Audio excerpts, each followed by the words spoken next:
ease. And here we're learning about how Swamishri was at ease, as the title suggests. Swamishri possessed great skill to switch from serious exchanges to playful moments with the sadhus and bhaktas, the monks and devotees around him. Swamishri was returning to his residence after the evening sabha, spiritual assembly in Dadar. The old lift in the even older building where Swamishri was staying always scared me. It had fenced sliding doors that made a loud screeching noise every time they were slammed shut. Oh, elevators. They're scary contraptions, aren't they? I'm sure some of you have seen those old elevators that have those fenced sliding doors. I have a lot of nightmares about elevators, although I've never been stuck in one. It was dark, stuffy, and cramped. One sadhu was the designated lift operator, which then only left room for Swamishri and 2 attendants. The rest of the sadhus would run up the narrow stone steps to reach the 3rd floor before the lift clambered its way up. Swamishri was delayed on the ground floor. As the screechy doors were about to be slammed shut, a man arrived to speak to Swamishri. He was sent by his wife and accompanied by their child and an elderly bhakta to speak with Swamishri about his alcohol abuse that resulted in violent nights at home. Unfortunately, he often beat his wife and child. Swamishri stepped out of the lift to put his hand on the man's shoulder and try to talk some sense into him. Swamishri's mood immediately shifted, and he spoke to the man for about 10 minutes in a stern and unforgiving voice. It was as if his own son had a drinking problem, his own grandson suffered at home, and his own daughter was being abused. He wanted to help and listen to the elders in the community. He wanted the man to get help and listen to the elders in the community. Meanwhile, the sadhus on the 3rd floor were growing restless. They peered down the open elevator shaft and noticed that Swamishri was in a grim mood. They had previously planned a theatrical skit, but they were now worried it seemed ill-timed. They were unsure of what to do, especially because the arrangements for the skit had already been made. Swamishri was now on his way up, so the sadhus decided to continue with their plans. When the elevator doors opened, the sadhus started mimicking the sounds and set the scene of a busy railway station in Mumbai. They imitated the voice of vendors selling peanuts, vada pav, popular Mumbai fast food item, etc. A few of the sadhus had set up small shops selling trinkets and paper products common in Mumbai train platforms. Swamishri gathered that he was expected to play along. His mood quickly changed. Krishna Priyadas Swami recalls the moment vividly. It was as if he went from one end of the spectrum to the other and then back again. He was no longer serious or upset. The transitions happened within seconds.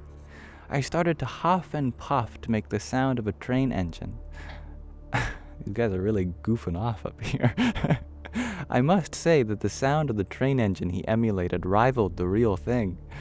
As a musician sadhu growing up in Mumbai, in a Mumbai mandir close to one of the busiest train stations in the city, the sadhu had mastered the rhythm and tone of a train engine. I was shocked to hear him recreate it over the phone almost 25 years later. I really want to hear this now. Swamishri walked from vendor to vendor and entertained the enactment. A few of them stood up and latched on behind Swamishri with their hands on the shoulder of the person in front of them to copy train coaches attached to an engine. Krishna Priyadas Swami was at the end of the line. Swamishri chimed from the front, "Keep all the compartments safe. I am moving ahead." The sadhu answered with a salute. Swamishri's quote-unquote train chugged around and made 2 loops. As the train came to a slow halt, the sadhus realized that they had spent so much time focusing on how to begin the skit that no one had thought of a clever way to end it. Swamishri took charge. He called out boldly, "We are approaching the rail yard. All the compartments are requested to disconnect." He raised his hand in the air and signaled an end to the play. He turned around and said, "This is it.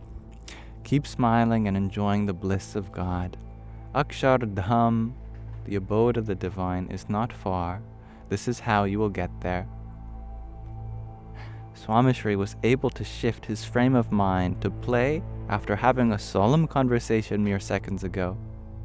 Not only did he engage, but he found a way to teach at the end. For Swamishri, laughter and bliss were the perfect tools to enjoy the journey on the way to spiritual enlightenment and moksha.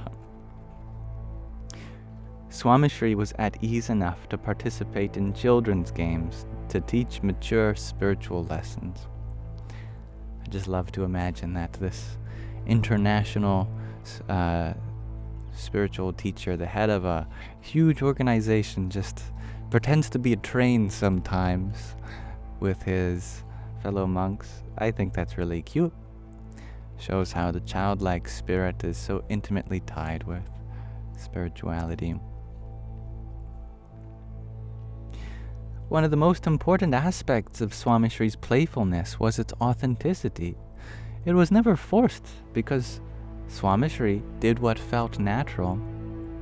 When someone tried to coerce a playful moment, Swamishri would change the topic. One morning, Swamishri was doing darshan at Ahmedabad Mandir. He came around to the back of the mandir after darshan in the central shrines. There was an entire line of sadhus and bhaktas, monks and devotees waiting for their guru's darshan. Swamishri walked by each of them smiling, joking, or placing his hands on some. I was standing there in a t-shirt and my white jabho hung over my shoulder. Swamishri noticed me and smirked. A sadhu near me tried to joke, "An American serving as your cook?"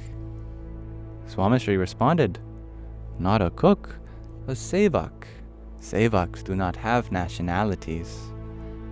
Sevak comes from the Sanskrit word seva, meaning selfless service. I think seva is actually where we get the English word service, ultimately. I just stood there in silence as Swamishri and the sadhus next to me had a conversation about me. This continued for a minute or two. One of the sadhus nudged me. "What do you have stuffed in your mouth? Say something. Swamishri is standing in front of you. Joke with him. Create memories. You usually never run out of things to say." I was still silent, and I hope the plane passing overhead is not too loud.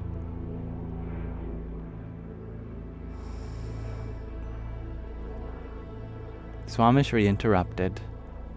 "Memories are created organically. There is no reason to force a joke just for the sake of it. You are fine the way you are, Yogi. Besides, this guy beside you has enough to say for the both of you." Everyone started laughing, except for Swamishri and me. I continued to look into Swamishri's eyes as the genuine, silent version of myself. To be at ease is simply to be. There is no need to perform or project. All right. Thank you. Let's pause our reading of In Love at ease there for now. So, I thank you all, my dear viewers, for listening to the reading together. I hope you enjoyed that as much as I did.